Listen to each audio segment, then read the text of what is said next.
Hey guys, Liquid Blitz here, and today I've got a pretty epic game for you guys. As the title says, I got 79-4 on hardcore kill confirmed on carrier. Oh, by the way, try and ignore the theatre mode controls at the bottom. The way I record commentary over gameplay means it's much easier for me to see the timeline when recording. Main reason is because I don't like to record the entire game. Instead, I prefer to just bring you the highlights and cut out all the boring downtime crap in which nothing goes on. I mean, as a result, it cut this gameplay down from a 10-minute game to 5 mins of footage, which is, easier and more fun for everyone involved. And it also lets me cut out any embarrassing deaths or, spray and pray moments, trollololol, trick photography. Anyway, this whole game is a quintessential example of how to camp, or I prefer the term patrol, one side of the map on carrier. Don't get me wrong, if you know me or have seen any of my setups or gameplay vids, you'll know I'm not big on camping. My main class is a PDW stealth class, which I use to run all over the place.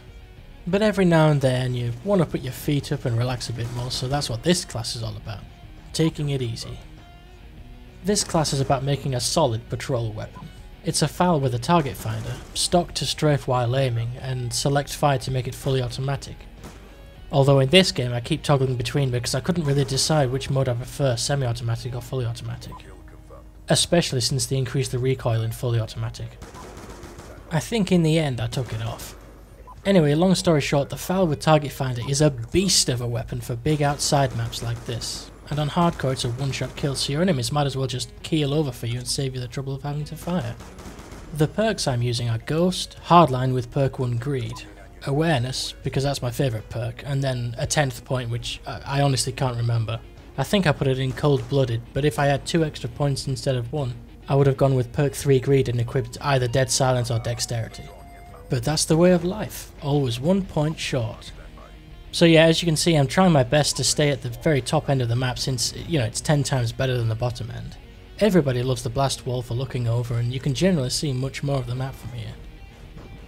Anyway, as usual, I'm rocking the VSAT, Dogs and Swarm, and another clan member, Angry Badger, also has the same, and also got both of them in this match as well. Fortunately, however, I got a lot more kills than he did. Although, I wonder now, looking back, if he didn't get so many kills, maybe I would have got an even higher score. Ah well, there's no point crying over spilt milk now, is there? I've got some epic scores with these 3 score streaks, but to be honest, lately I've been wondering if Dogs and Swarm are actually worth using. For those of you that don't know, I used Fresh Start 2 days ago and reset absolutely everything back to nothing, so now I look like a common garden noob. Anyway, since most of the time now I don't have Dogs or Swarm, I've had to improvise and use lower things. I mean, for example, the past day I've used mostly UAV, Hunter Killer and Stealth Chopper, and I've had some epic scores with that setup too, which begs the question, are Dogs and Swarm really that good? It makes you wonder. Obviously the Swarm gets a lot of kills and usually the Dogs get quite a few, but in reality I put it to you that the Stealth Chopper and other score streaks can easily get just as many.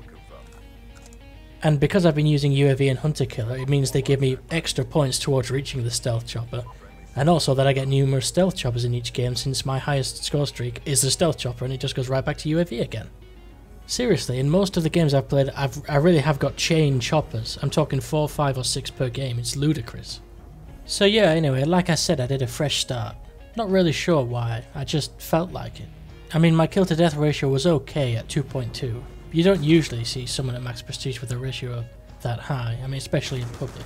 But I knew I could get it much higher. The problem was I had such a high score and number of kills that it took ages to shift the ratio by even 0.01. So a fresh start was really my only option.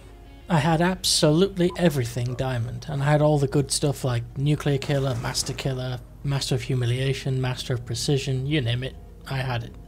So I guess I wanted to do the only new thing left to me, and that was to restart. So far I'm already at Prestige 2.5, so, it won't take me that long to get to maximum level again. Also, you've got to keep in mind the next COD game isn't going to be until the end of the year, so I might as well keep the game fresh somehow. And having something to aim for really helps with that. Some people might say it would be a good idea for Treyarch to do what Infinity Ward did with MW3 and bring out more prestige levels, but I'm not so sure that would work out.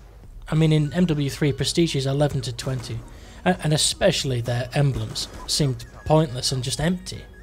I mean, when you earn a new prestige, the absolute minimum you want is a nice new shiny badge to go with it, right? But they didn't even give you that, just the same one with a number on it. I mean, how boring can you get? So yeah, short of that, resetting back to 0 is the only option really, and so far I'm enjoying it, so no complaints here. Anyway, crap, it's the end of the game, run out of time. Like this video if you liked it, like this video if you didn't like it, and subscribe for more tips, breakdowns and gameplay. Peace.